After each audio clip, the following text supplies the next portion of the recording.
Who needs sleep? Anybody? Yeah. Do you remember being a little kid? And when you're a little kid and you have to go to bed every night before everybody else, somewhere in your childhood you get an idea for a venture. You decide, well, these grown-ups, my bigger brothers and sisters, if we have them, all get to stay up. Why not me? And we romanticize the idea of staying up all night long. And I remember the first time that happened, but before I continue and tell you that story, what I'm not going to do today is go into all the statistics about how our brain definitely functions better with better sleep. I'm not going to go into the pros and cons of how many hours we need, and I won't join in the argument one way or the other of people who say, well, actually, the most creative, brilliant geniuses on our planet had like 3 hours of sleep a night. While the others say, well, no, you need 8 to 9 or you're going to be driving into brick walls. So I'm not going to do any of all that. Yeah. And I'm not going to say lack of sleep makes you talk funny. Because it just might. So back to the story. That was a purposeful so. Back to the story. When I was a little girl, I did have that dream. I really wanted to stay up all night long. I couldn't wait. I remember pestering my mother. Can I stay up late tonight? No, you're too young. Wait till you're 6. Can I stay up now? No, wait till you're 8. I mean, seriously, she pushed it out till I don't know how long.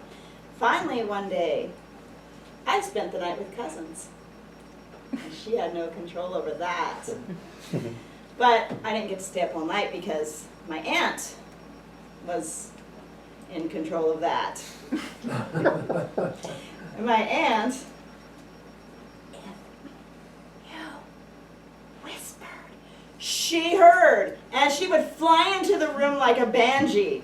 Shut up! I mean, it was, okay. So we love her though, but yeah, we didn't mess with her sleep. I think I may have inherited that. So that's why I think my daughter as a baby slept through the night by the time she was 6 months old. I think God knew that I just wouldn't be able to handle anything otherwise. So it wasn't that she was a good baby, I was just blessed. I don't know. But yeah, so I didn't get my overnight stay up. It wasn't until I spent the night with another cousin whose mom didn't care. In fact, we had stroganoff that night. I remember that. And we got to stay up all night long. Then I can't say you wake up the next day because you're already awake. You get this mummy walk fog, I think. You're kind of like, and this is around, 10, 11, 12, where you start realizing this seems like it's just time is going on. There's no ending and there's no beginning. And I think that's the first time for me that I realized, I don't know, this wasn't as fun as I thought. Or other people, maybe they loved it. That was my first experience staying up all night long. Flash forward. High school, college years. How many of us have pulled an all-nighter during those times? And I remember the first time I ever stayed up late, pulled an all-nighter. It was high school, and I had a paper due, and of course, like any other normal person, I waited until the last minute to get started, and it was due the next day, so I pulled an all-nighter. Now, there is a sense of accomplishment, speaking of goals from our first speech. You know you've got to get this deadline. You know you can't possibly get that deadline. And then you do, because you stay up all night long. So there's a sense of power in that. But again, the next day, now you are crashing and burning and just trying to struggle to get through the day and listen to your teachers. You don't even know what they're saying at this point. So there's that. Flash forward to my corporate years. I always worked. I came from a humble family that worked hard, but my grandfather owned his own business. It was a small upholstery shop in Pacific Grove. So I grew up with nepotism. Not sure if that's a good thing or a bad thing, but it did carry with me into my jobs. Luckily, for my first profession as a single mom, a young single mom, I was a waitress. So pretty much as a waitress, you're your own boss, so it's okay. You can do what you want, I mean, show up. Give the customers what they want. But I was very good at it. Then I started this corporate job. And I was good at a lot of things, but there were things I wasn't as good at. And I remember one night, I stayed up all night at work. And I worked into the dawn. I had a trip coming up, and I knew I had to finish. And this was the kind of job that, you know, it's almost like being an entrepreneur without the benefits. You just know you're never finished. You get there, and it's just demanding and horrible.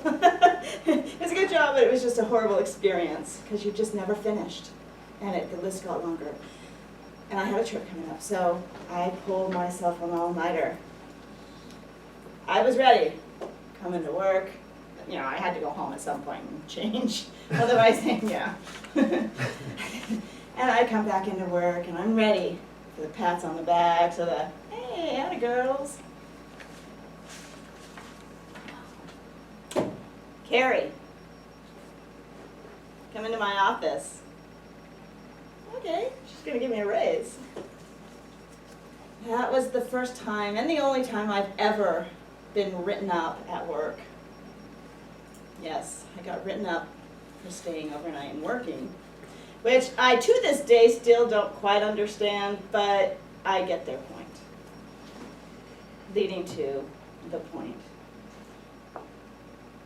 Do we have enough sleep?